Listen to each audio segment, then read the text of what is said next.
There is nothing more practical than developing a vision. It's not some pie in the sky exercise.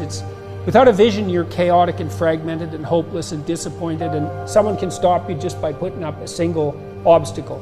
You have no forward movement.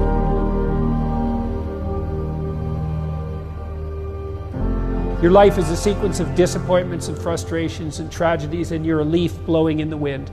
And that is not what you're called to be. That's not what you're called to be. You're called to be a visionary constructor of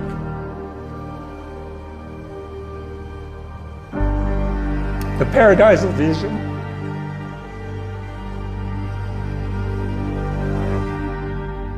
We already will lose everything we have to lose.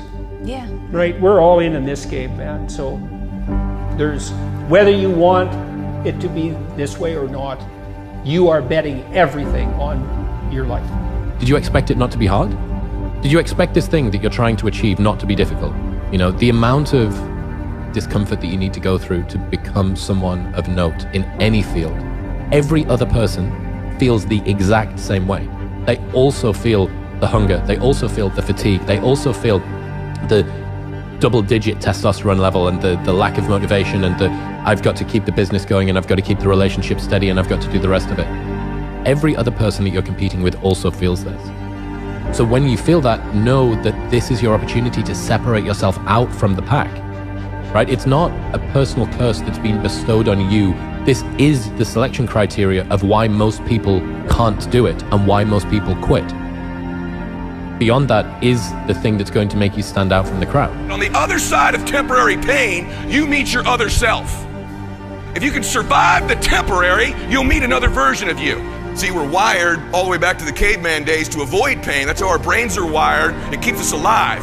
What actually keeps you alive does not make you successful. And hard work pays off. The harder I work, the luckier I get. So I'm not here to be the most talented. I'm not here to be the best rapper. I don't care less about that. But I will outwork you. While you sleeping, I'm getting it. I'm grinding, I'm hustling. Take full advantage of any opportunity, any and all opportunities.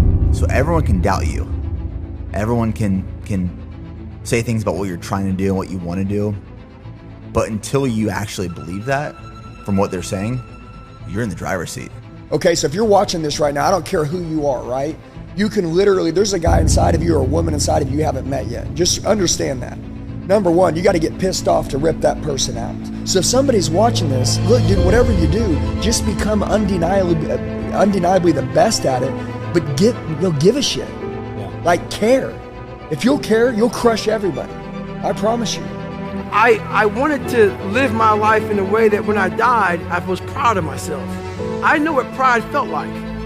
And if it took pushing myself to death, I was willing to do that. But I want to look in that mirror, not impress anybody, not money, not fame, not nothing. I wanted to impress the guy in the daggone mirror.